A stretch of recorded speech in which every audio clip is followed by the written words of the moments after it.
Paris-sur-Mer, Dominique Roderer. Ils sont venus à Lille avec un Doris. Redescends dans la cave en dansant.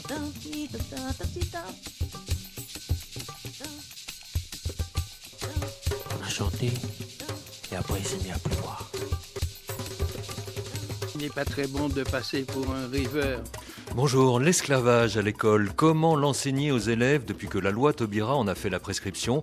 Le sujet est mieux connu aux Antilles, Guyane et dans l'océan Indien que dans le Pacifique Sud et à Saint-Pierre-et-Miquelon, et il reste plutôt nouveau dans l'Hexagone, d'où ce laboratoire pédagogique au 15e rendez-vous de l'histoire de Blois.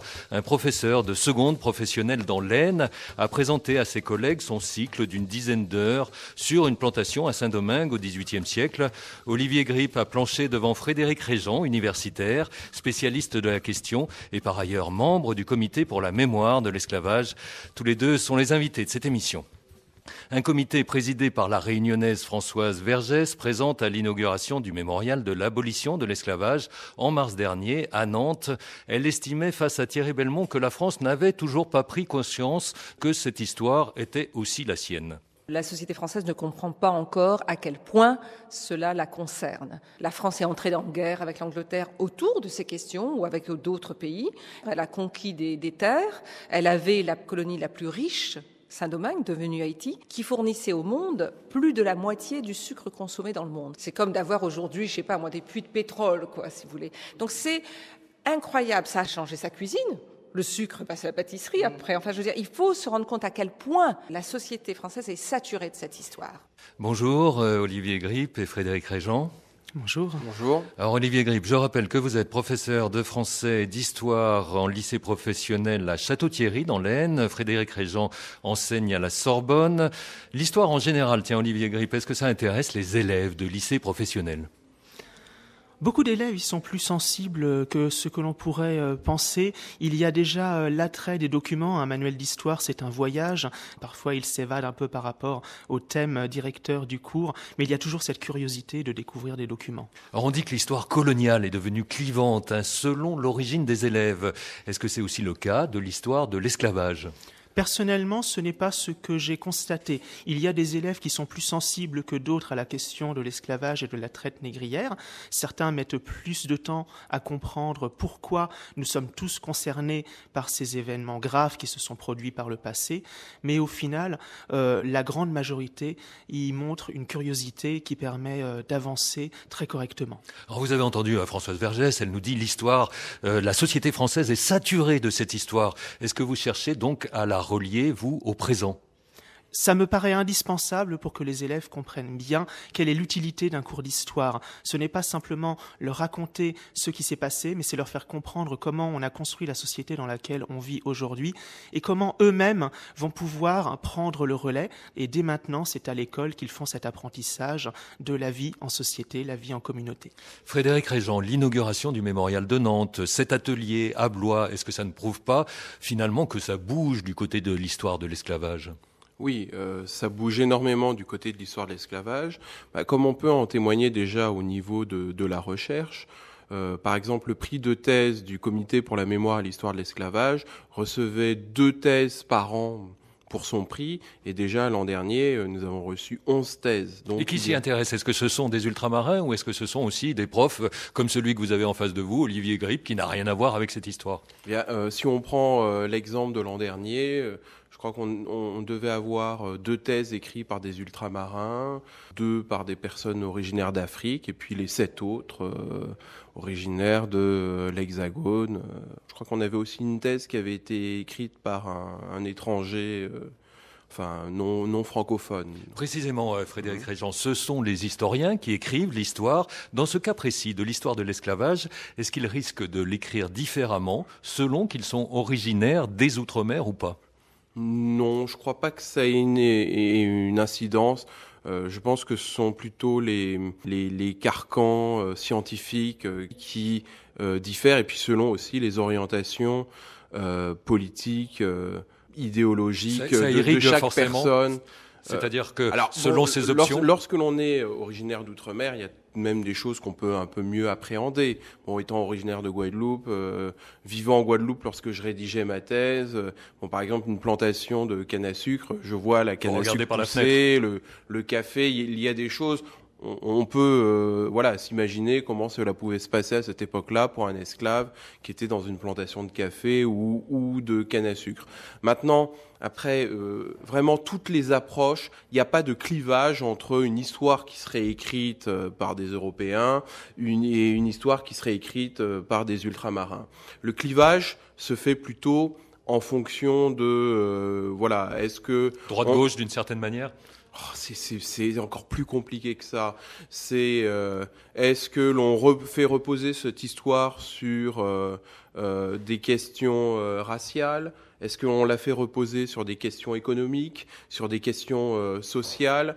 Aussi, est-ce qu'on instrumentalise cette histoire par rapport à un discours nationaliste ou intégrationniste? Voilà, c'est toutes ces données-là qui font qu'on peut écrire une histoire différente. Bon, moi, j'ai des collègues qui ont des opinions politiques très différentes des miennes, mais dans la recherche, s'ils sont dans la recherche de l'objectivité avec un sens critique de l'analyse des documents historiques, finalement, on se retrouve à se lire, à se comprendre et à être d'accord avec ce qu'écrivent les autres. Autre historien spécialiste de l'histoire coloniale et de celle des discriminations, Pascal Blanchard, présent dans cette même émission de Thierry Belmont à Nantes, il reconnaissait que parfois l'histoire pose de gros problèmes de transmission. Pour que l'histoire devienne publique et se transmette dans le monde scolaire, c'est un énorme cheminement. On voit bien aussi que pour les faire entrer dans les manuels scolaires, il a fallu notamment que des lois interviennent aussi. On peut des fois avoir le savoir et avoir du mal à le transmettre et à trouver les outils pour bien le transmettre. Vous et moi, on peut connaître des fois une histoire et pas forcément, parce qu'elle peut être douloureuse ou difficile, trouver les bons moyens pour en parler à des enfants. C'est compliqué. Alors c'est ce qui vous a manqué, Olivier Grippe, les outils, les instruments, le fait de savoir sur quoi s'appuyer pour parler de cette histoire de l'esclavage ? Les professeurs ont tous cette envie, cette démarche d'être à la fois honnêtes, rigoureux et de chercher à transmettre les connaissances les plus actuelles. Ce qui me paraît important, c'est que pour être efficace auprès de nos élèves et leur transmettre véritablement ce qui leur sera utile pour leur vie future, c'est d'avoir une empathie, une envie d'aller vers eux, une approche qui soit honnête, qui demande de la patience, de façon à pouvoir bien prendre le temps pour chacun d'eux, selon ses capacités d'apprentissage, son intérêt, de leur transmettre l'essentiel qui leur sera utile. Sans la loi Taubira, est-ce que vous parleriez de plantation aux Antilles à vos élèves de seconde professionnelle ?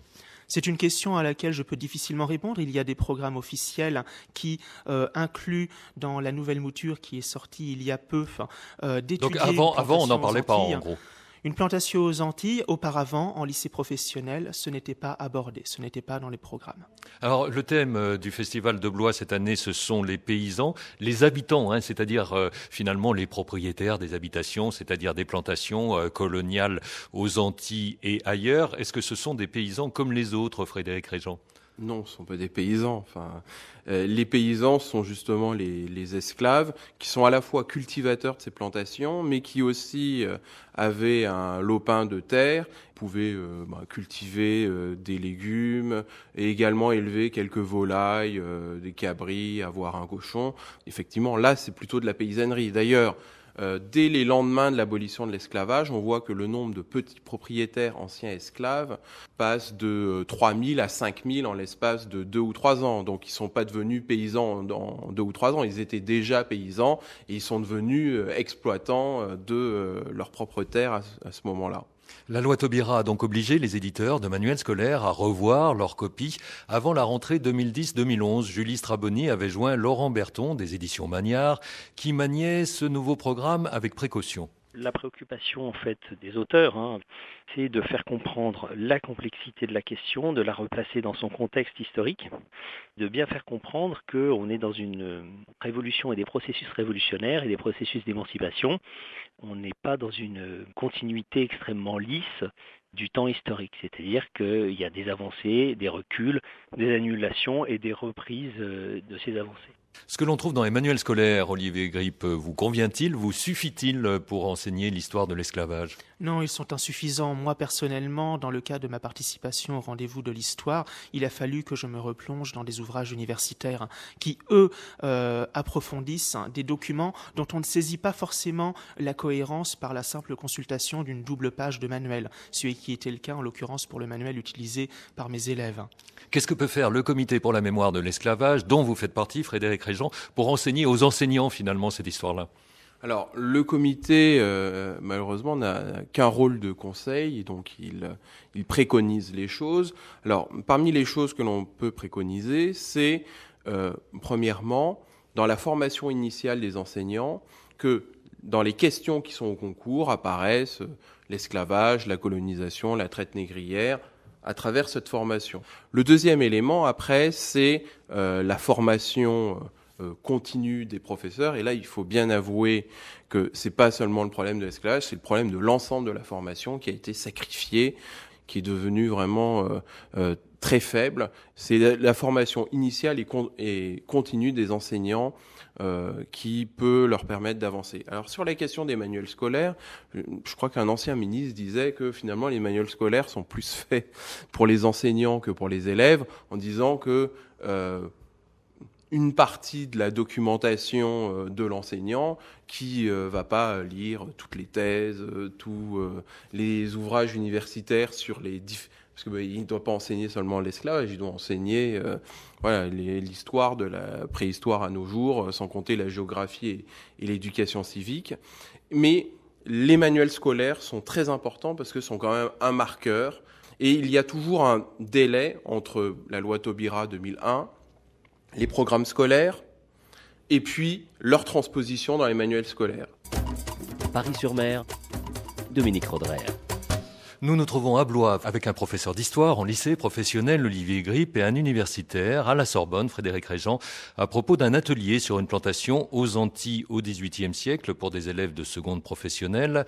Un des premiers à avoir remis en scène l'histoire de l'esclavage en direction d'un public national, c'est le dessinateur François Bourgeon, dont la série BD Les Passagers du Vent se passait à cette période et traitait du commerce triangulaire. Pour lui, il faut affronter ce passé sans culpabilité. Ce qui s'est passé il y a 200 ans, il n'y a pas un être humain qui en est responsable. En revanche, il y a quelque chose qui ressemble parfois à ce qu'on appelle les secrets de famille. Ce vieil oncle dont personne ne dit vraiment du mal, et c'était quand même un brave homme, vous savez, il fallait pas le laisser avec des petites filles ou des petits garçons, mais bon, l'esclavage c'est un peu ça, quoi. C'est des secrets de famille de notre société, c'est des choses, il faut en parler, on a un avenir commun, alors commençons par parler du passé, fermons les vieilles plaies, et puis essayons de construire ensemble l'avenir. Alors rapidement là-dessus, Frédéric Régent, est-ce qu'on peut encore parler de secret de famille pour une histoire désormais bien divulguée, même si elle ne l'est pas avec tous les moyens nécessaires ? Non, je crois qu'il n'y a pas de secret de famille. Alors, il y a des choses encore que les historiens essayent de comprendre. Par exemple, le processus d'abolition, d'indépendance à Haïti. Bon, mais je ne pense pas que dans les grandes lignes, cette histoire est à peu près écrite, donc on ne peut pas parler de secret de famille. Olivier Grippe, on a senti que quand vous abordiez ce sujet, il y avait une question de morale qui venait finalement s'introduire dans le cours de l'histoire avec tous les sens du terme et qui vous donnait quelques précautions oratoires. Est-ce que c'est compliqué de devoir parler d'histoire et de morale en même temps ? La difficulté est plutôt sur les termes que l'on emploie, car ce sont des thèmes qui touchent aujourd'hui à ce qu'on appelle le racisme. Donc il est toujours important de préciser que lorsqu'on emploie les mots de l'époque, ils doivent être placés dans leur contexte et non dans le registre de ce qui peut s'échanger malheureusement aujourd'hui. Je parlerai surtout, en ce qui me concerne, de devoir de mémoire. Il n'y a pas, à mon sens, dans le cadre des cours de secrets de famille, mais plutôt une histoire qui est méconnue par des jeunes pour qui c'est une époque lointaine, qui éveille leur curiosité, car c'est tout de même rare et grave dans l'histoire d'avoir pu constater entre le XVe et le XIXe siècle que cette pratique de la traite négrière, pour des motifs essentiellement économiques, avait pu se construire et faire la fortune de quelques-uns, ce que j'ai montré dans le cadre de mon atelier à travers le parcours d'un homme rochelais qui s'appelle Aimé Benjamin Fleuriot. Et vous avez le sentiment, Olivier Grip, que cette histoire arrive à dépassionner le présent ?